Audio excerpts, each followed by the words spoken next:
My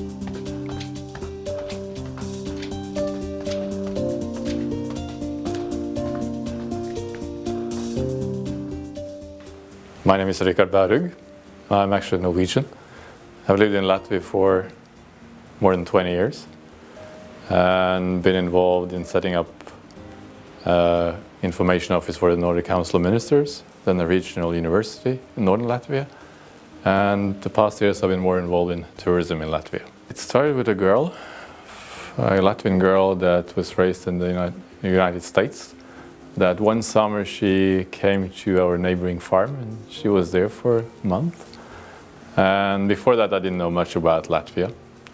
But through a human being it opens up your interest and your horizon.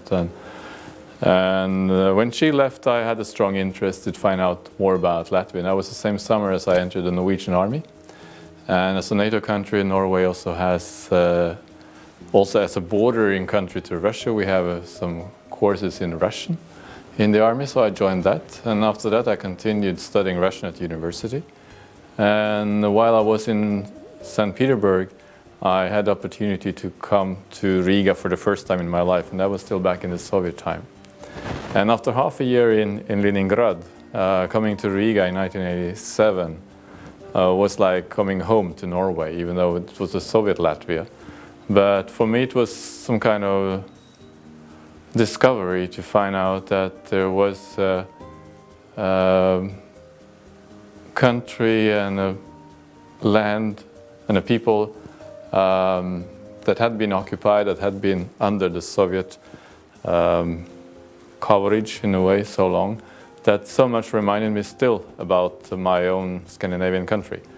And even though I enjoyed very much to stay in Leningrad with its beauty and such, it was still another world. It was more an exotic world. Coming back or coming to Riga, as well as coming to Tallinn, I must say, was like for a Scandinavian to come home. And after that, that probably rose interest even more, and I decided that I would like to learn the language and come back here. And so I did before anybody else. I was here in 1988, 89 for 3 months, and I think I was the only one from the so-called Western Europe here at that time, even though today maybe we can also include Latvia in the sphere of Western European countries. On the other side, there were like traditions that had been kept here that had been lost elsewhere in Europe. A lot of things linked to culture, traditional culture. I think a lot of the European heritage had been taken better care of here in that sense. And also, despite or thanks to the Soviet system, maybe some human values, attitudes, relationships between people sometimes hadn't been damaged as much in the more commercialized European world. I have met a lot of very bright Latvians in my life, and I surely feel that if they had not been allowed to take part in the European game or the European table or meal or whatever you call it, something would be very bad. And I think that goes also for the other European nations that are not members, or those nations that want to become members of the European Union and not allowed yet. It's sad because sometimes these people cannot 100% take part in the building of Europe that is needed. I think it would be much easier if I had been like a Southern European or a person from Romania or Portugal, but coming from Norway, it's very much, you feel at home here from the very beginning. I think Latvia is truly a Northern European country, much more than it is a Southern European or Eastern European country. So for me to adapt to a situation like this is very easy, and that's why sometimes it's hard to answer some questions that goes into how is Latvia different from the rest of Europe, because I don't feel a difference so much because I'm used to a country that is very similar to Latvia.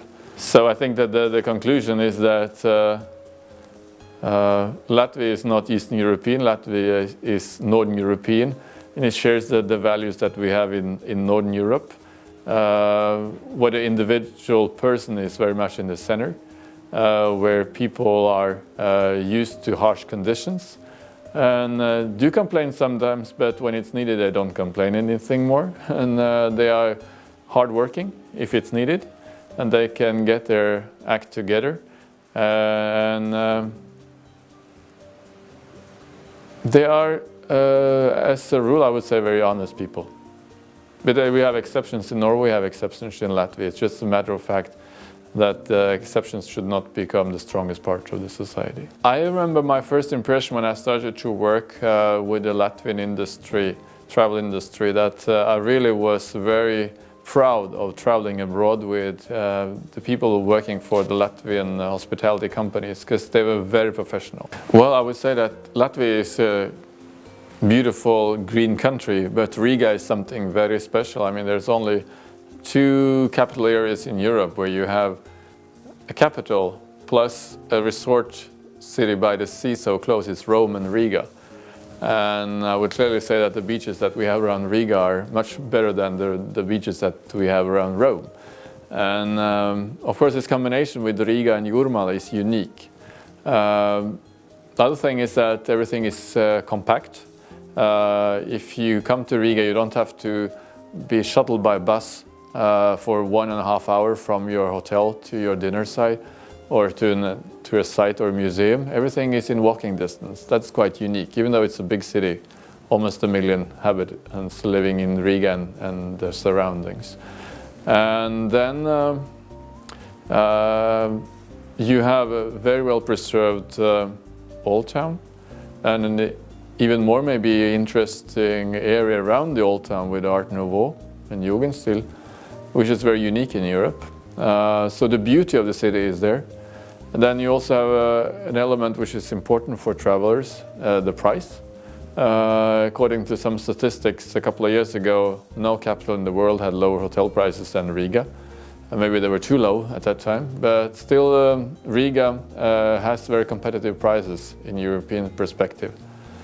And things function here. Like from a technical point of view, as in Scandinavia, as in Germany, as in Estonia, Latvia and Riga also have a very high professional level when it comes to technology. So this is important when you, especially in the corporate sector, want to organize a conference or an event, and you need things to function. You cannot wait for half an hour because some lamp has burned, or you have to be like ready to be prepared for all kinds of situations. That is very important. And then Riga is also easily approached because we have quite a good network of direct flights coming to Riga. So that is also important when a more or less spoiled European traveler is planning his trip where to go next week, and he wants to go with the direct flight somewhere. And you can come to Riga with many direct flights. Yes, I do feel at home in Norway still. When I go to Norway, I say I'm going home. When I have been in Norway for some days, then I say I'm going home. Then I'm going home to Riga, so it's a double home, yeah. And I never felt any dilemma or conflict between those two. So, of course, you transfer into having some multi-identities, but you realize that is quite natural. You can be Norwegian and you can live in Latvia and you have some kind of double identity. You can be Latgalian, you have a Latgalian language and identity, you still have a Latvian identity. So there's nothing wrong in that. It's actually on the contrary, it can make you more wiser, hopefully, and you get some extra thought-provoking issues to think about. So that the more identities you have, before they get too much, I think the better. Of course, some kind of balance. But